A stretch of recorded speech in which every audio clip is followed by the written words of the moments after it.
Hello viewers, আর mobile হসপিটালে স্বাগত জানাচ্ছি। আজকে তোমাদেরকে দেখাবো Oppo A53s 5G network problem solve.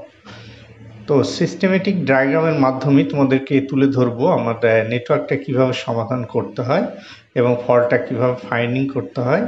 তো এই টিউটোরিয়ালটা পুরোটা মনোযোগ সহকারে দেখবে, তাহলে পুরো বিষয়টা পুরো ভিডিওটা যদি দেখো তাহলে তোমরা সহজে ফল্টটা ফাইন্ডিং করতে পারবে এবং সহজেই সমাধান কাজটা করতে পারবে।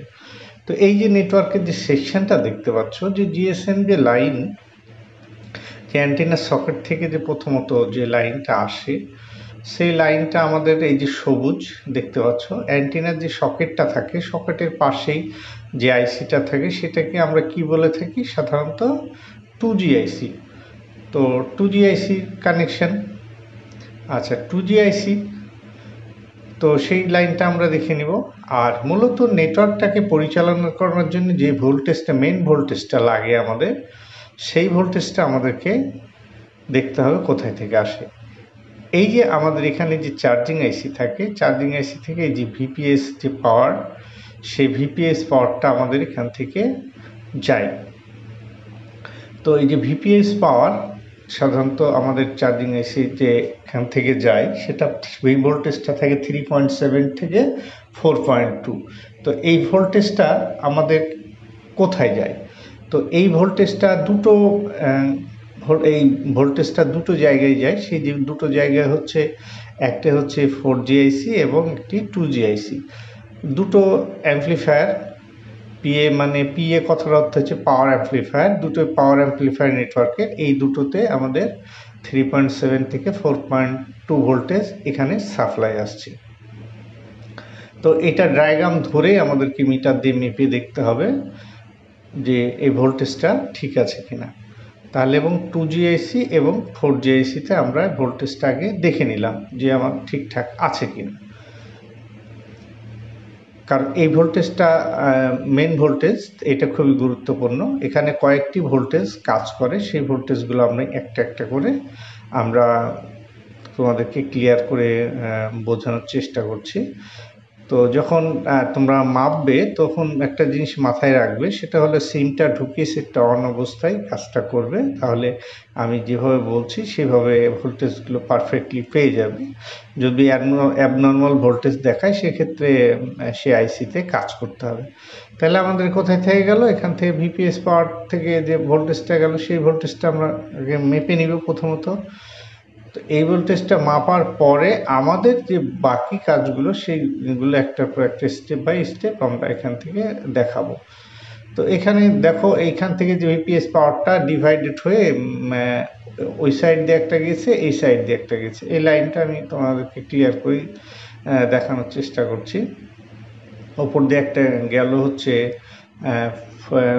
2G আইসিতে, একটা 4G আইসিতে। তো এখান থেকে ভোল্টেজটা দুটো আমরা এখানে ইন হলো, সেটা তো আমরা এখানে ক্লিয়ার দেখে নিলাম। তো তারপরে আমাদেরকে যেটা দেখতে হবে, এখানে হচ্ছে WTR আইসি থাকে, পাওয়ার আইসি থাকে। এই আইসিগুলো এখানে গুরুত্বপূর্ণ। তো এখানে দেখো WTR আইসি আর RFIC মূলত একটাই আমরা বলে থাকি। তো এখানে পিএ যে দুটো 4G এবং 2G। তো নর্মাল যে সিগন্যাল সেটা হচ্ছে আমাদের 2G আইসি, এবং হাই ফ্রিকোয়েন্সি যে সেটাকে আমরা 4G আইসি। তো এই 2G আইসি আর 4G আইসি সাধারণত 4G সিগন্যাল যদি না থাকে, নেট চলে না, তো সেক্ষেত্রে প্রবলেম হয় সাধারণত 4G আইসির, 4G সিগন্যালের সমস্যা হলে বা 4G নেট না চললে। তো আর 2G সিগন্যাল তো সাধারণত ছোট যে ট্রান্সফার যে ফ্রিকোয়েন্সি হয়, সেটা হচ্ছে লো ফ্রিকোয়েন্সির জন্য হচ্ছে আমার 2G আইসি, হাই ফ্রিকোয়েন্সির জন্য 4G আইসি। আর WTR হচ্ছে এটা সিগন্যাল রিসিভ এবং ট্রান্সফার করে থাকে।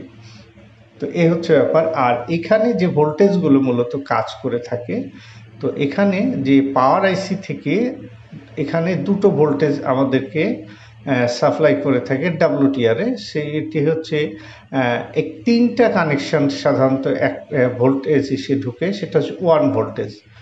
1 ভোল্টেজ এসে ঢুকবে এবং একটি ভোল্টেজ এসে ঢুকবে 1.8, সেটা হচ্ছে WTR পাওয়ার আইসি থেকে।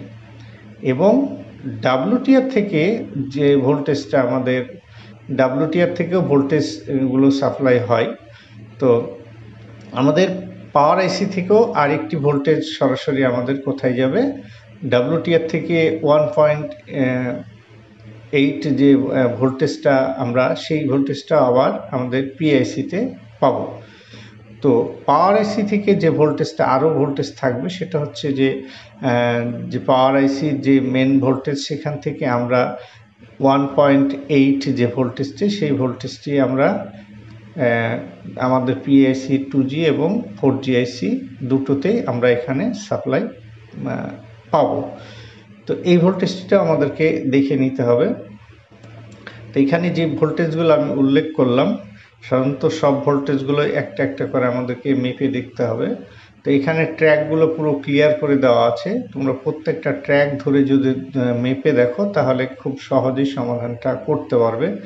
যে WTR থেকে আমাদের পিআইসিতে যে কানেকশনগুলো যাচ্ছে সেই কানেকশনগুলো দেখব এবং ডুপ্লেক্স যে ফিল্টারগুলো আছে সেখানে কয়েলগুলো আছে যে আমাদের যে WTR আইসির পাশে সেগুলোকে আমরা একটু ভালো করে দেখে নিতে হবে। এখানে প্রত্যেকটা পাওয়ার খুবই গুরুত্বপূর্ণ। তবে এই পিআইসিতে সাপ্লাই সাধারণত আমাদের 2G আইসিতে আমাদের সাপ্লাই ভোল্টেজ দুটো লাগে, সেটা হচ্ছে কত 1.8 এবং 3.7 থেকে 4.2 একটা। আর আমাদের 4G আইসিতে ভোল্টেজ সাপ্লাই থাকে 3.7 থেকে 4.2 একটা ভিপিএস পাওয়ার, তারপরে আরেকটি থাকে 1.8 ভোল্টেজ এবং 2.7 আপ ভোল্টেজ একটা টিপি ভোল্টেজ থাকে, যেটা আমাদের সেই ভোল্টেজটা এখানে দেখো প্রত্যেকটা ট্র্যাক তো দেওয়া আছে, সেই ভোল্টেজগুলো একটা একটা করে এখানে বলছি। তো এখানে প্রত্যেকটা গুরুত্বপূর্ণ, সেটা একটা একটা করে মাপলেই সেটা আমরা বুঝতে পারবো যে কোথায় ফল্টটা হয়েছে। তো এখানে যে ভোল্টেজগুলো লেয়ার হয়ে ট্র্যাক হয়ে যাচ্ছে সেই ইনপুট এবং আউটপুটগুলোকে সবগুলোকেই দেখতে হবে। তো এখানে দেখা যাচ্ছে যে ইনপুট আছে ভোল্টেজ আউটপুট নাই, সেক্ষেত্রে আমাদের সে আইসি হিট দিয়ে নড়িয়ে দেখব, না হলে রিভলভ করে দেখব, এইভাবে কাজগুলো করতে হবে। তো সাধারণত হিট দিলে হয়ে যায়, না হলে রিভলভ করতে হয়। WTR কিংবা পাওয়ার আইসি এগুলো তো সাধারণত রিভলভ করে হয়ে যায়।